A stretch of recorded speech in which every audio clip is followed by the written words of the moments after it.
আসসালামু আলাইকুম। সম্মানিত দর্শক, আশা করছি আপনারা সবাই ভালো আছেন। আপনারা যে যেখান থেকে আজকের এই গুরুত্বপূর্ণ ভিডিওটি দেখছেন সবাইকে স্বাগত জানাচ্ছি। আজকের এই ভিডিওতে সরকারি চাকরিজীবীদের জন্য একটা সুখবর শেয়ার করছি। আপনারা জানেন এই 2026 সালে নতুন পে স্কেল কার্যকর হবে। তবে খুশির খবর এই যে যদিও আগে 3 ধাপে এই নতুন পে স্কেল কার্যকর করার কথা ছিল, সেই সিদ্ধান্ত থেকে সরে এসেছে সরকার। এবার 3 ধাপে নয়, 2 ধাপেই কার্যকর করবে এই নতুন পে স্কেল। প্রথম ধাপে মূল বেতনের অর্থাৎ বেসিকের 100% বৃদ্ধি করবে এবং পরের বছর বাড়ি ভাড়া সহ অন্যান্য ভাতাগুলো কার্যকর করবে।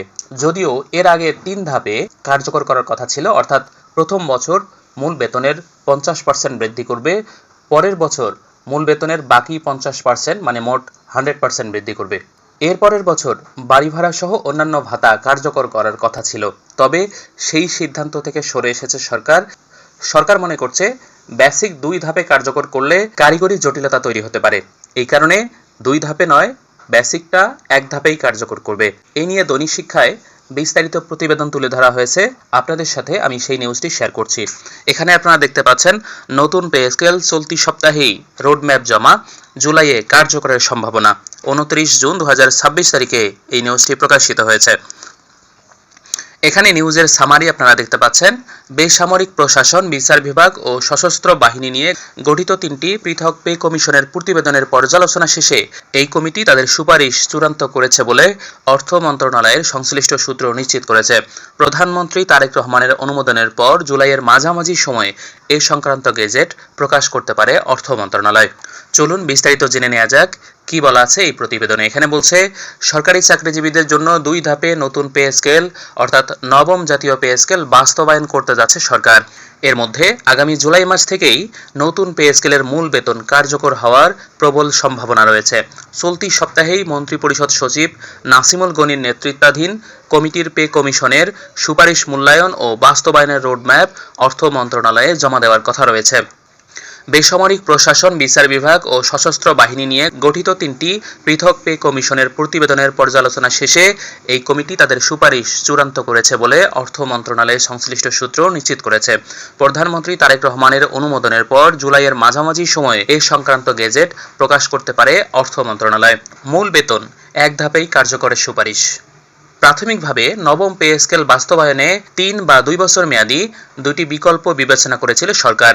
3 বছরের পরিকল্পনা অনুযায়ী আগামী 2 অর্থ বছরে ধাপে ধাপে মূল বেতনের 50% এবং তৃতীয় বছরে ভাতাগুলো কার্যকর করার কথা ছিল।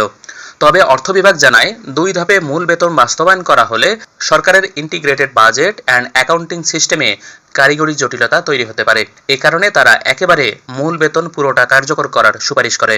তবে সামগ্রিকভাবে পুরো পে স্কেল 2 ধাপে বাস্তবায়নের দিকেই এগোচ্ছে কমিটি। অর্থাৎ প্রথম ধাপে মূল বেতন এবং দ্বিতীয় ধাপে অন্যান্য ভাতা কার্যকর হতে পারে। নাম প্রকাশ না করার শর্তে অর্থ মন্ত্রণালয়ের এক কর্মকর্তা বলেন, চূড়ান্ত সিদ্ধান্ত প্রধানমন্ত্রীর অনুমোদনের উপর নির্ভর করছে। আমরা আশা করছি জুলাইয়ের মাঝামাঝি বা তার পরের সপ্তাহে এই সংক্রান্ত গেজেট প্রকাশ করা হবে। গ্রেড ভিত্তিক বেতন বৃদ্ধির হার। কমিটির সুপারিশ অনুযায়ী বর্তমান 20টি গ্রেডের মধ্যে 1 থেকে 10 নম্বর গ্রেডে 100% বা তার কিছুটা কম বেতন বৃদ্ধি পেতে পারে। 11 থেকে 20 নম্বর গ্রেডে গড়ে 130% পর্যন্ত বেতন বৃদ্ধির সুপারিশ করা হতে পারে। বাজেটে 44,000 কোটি টাকার বিশেষ বরাদ্দ। 2026-27 অর্থ বছরের প্রস্তাবিত বাজেটে সরকারি কর্মচারীদের নতুন বেতন কাঠামোর আংশিক বাস্তবায়নের জন্য 44,000 কোটি টাকা বরাদ্দ রাখা হয়েছে।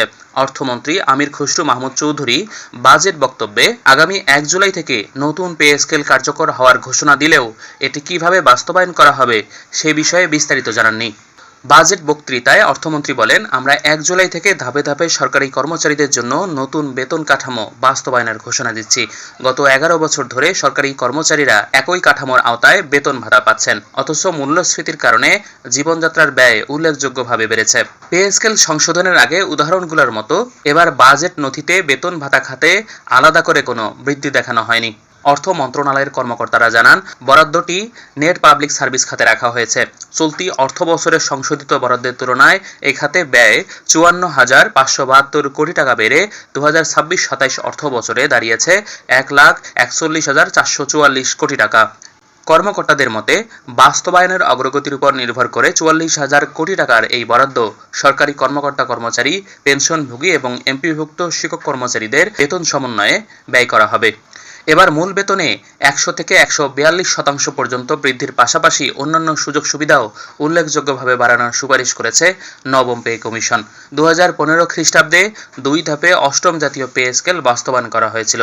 ওই বছর সংশোধিত মূল বেতন এবং পরের বছর তা সংশোধিত ভাতা কার্যকর করা হয়। বর্তমানে সরকার তার ১৪ লাখ কর্মকর্তা কর্মচারী ও ৯ লাখ পেনশনভোগীর জন্য বছরে প্রায় ১,৩১,০০০ কোটি টাকা ব্যয় করে। সম্মানিত দর্শক, আজকের এই গুরুত্বপূর্ণ নিউজটি পর্যন্তই। আশা করছি নিউজটি ভালো লেগেছে। এই নিউজটি যদি ভালো লাগে তাহলে অবশ্যই ভিডিওটি শেয়ার করবেন এবং ভিডিওটিতে লাইক কমেন্ট করবেন। পাশাপাশি এই ধরনের তথ্যবহুল নিউজগুলো আমাদের এই চ্যানেলে প্রতিনিয়ত পেতে আমাদের চ্যানেলটি সাবস্ক্রাইব করবেন।